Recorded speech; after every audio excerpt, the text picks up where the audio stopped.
சொல்ல மறந்த கதை த ரீயூனியன் ஸ்டோரி பாகம் 1.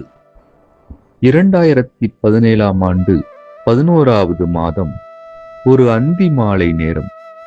ஒரு கடைத்தொகுதியில் பொருட்களை வாங்கி நிரப்பியபடி வழக்கம் போல் முன்னே செல்பவர்களின் பாவனைகளை பார்த்தபடி நடந்து கொண்டிருந்தேன். திடீரென ஒரு வாட்ஸ்அப் குழுவில் என்னை இணைக்கப்பட்டிருப்பதாய் என் மொபைல் திரை காட்டியது. மின்சாரத்தின் உயரழுத்தம் வந்து நியூரான்களை வேகமாக அசைத்தது. ஏனெனில் மனதுக்கு மிகவும் நெருக்கமான பெயரில் குழு சதக்கியன்ஸ் 98. 20 வருடங்களை பின்னோக்கி நகர்த்தி கல்லூரியின் வாசலில் நிறுத்துகிறது மனம். அது வெறும் மலரும் நினைவுகள் இல்லை, மனதில் ஊறித் திளைத்த முழுவதுமாய் வாழ்ந்த வாழ்க்கை. பல வருடத்திற்கு முன்னால் யாகுவில் அதே பெயரில் குழுவை நண்பர்கள் அமைத்து எங்களை எல்லாம் இணைத்திருந்தனர். மின்னஞ்சல்கள் பல வரும், தொடர்ந்து இணைப்பில் இருந்தோம். அதற்கு முன் சிங்கப்பூரில் வசிக்கும் நமது 12 நண்பர்களோடு ஒரு குழுவில் இருக்கிறோம். அடிக்கடி நேரில் சந்தித்து அளவலாவி வந்தோம்.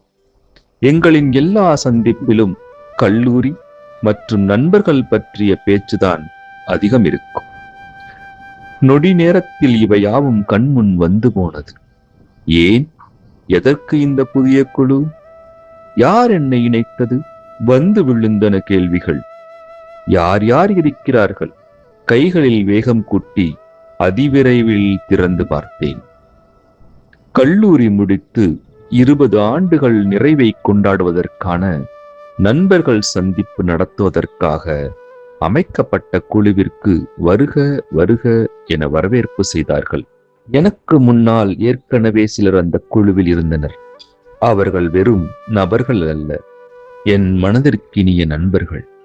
இந்தியா, அமெரிக்கா, சிங்கப்பூர், மலேசியா, அநேக அரேபிய நாடுகள் உட்பட பல நாடுகளின் எண்கள் காட்டியது.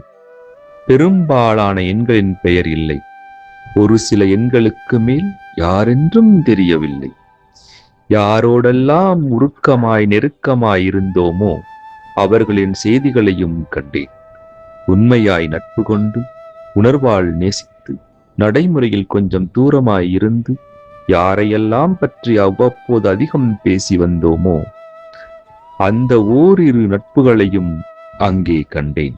அவர்களில் சிலர் நம் வாழ்வின் ஒரு அங்கமாகவே இருக்கப் போகிறார்கள் என அப்போது தெரியாமலே இந்த சீரிய சிந்தனை ஏற்பட்டு நட்பின் பொருட்டு இப்பெருமுயற்சியை எடுத்து முன்னோடியாக இப்படி ஒரு குழுவை அமைத்த எங்கள் அன்பு நண்பர்கள் அனைவருக்கும் மிகப்பெரிய நன்றி. ஓரிரு நிமிடங்கள் தேடி பார்த்து பெயரோடு பதிந்தவர்களை கொஞ்சம் மீண்டும் அடையாளப்படுத்தி கொண்டு ஒரு ஹாய் போட்டு வைத்தேன். வந்து விழுந்த முதல் பதிலே என் கல்லூரி நாட்களில் என்னை அடையாளப்படுத்த நண்பர்கள் அழைக்கும் எனது வேறு பெயர் சொல்லி ஒருவர் வரவேற்பு செய்தார். அவர் யாரென்று தெரிய வேண்டி தேடி அவர் பெயர் கண்டுபிடித்து விட்டேன். என்னடா இப்பயுமா என்று மட்டும் பதில் கூறிவிட்டு யோசனையில் ஆழ்ந்தேன்.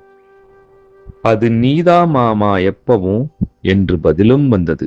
அதற்கு ஒரு தோழியின் சிரிப்பு வேறு வந்து விழுந்தது. எனக்கும் அவனுக்குமான பழக்கம் அப்படி. எல்லோருடனும் அன்புடன் அனுசரணையாய் விட்டு கொடுத்து போவதால் எங்கள் நட்பு வட்டம் பெரிது. சில மணி நேரங்கள் என்னை மறந்தவனாய் சிரித்தபடி வரும் செய்திகளை எல்லாம் பார்த்து கொண்டிருந்தேன். அடுத்தடுத்த நாட்களில் வரும் திருப்பங்களும் ஆச்சரியங்களும் தெரியாமலே. விஜயனின் வில் மீண்டும் எய்யும்.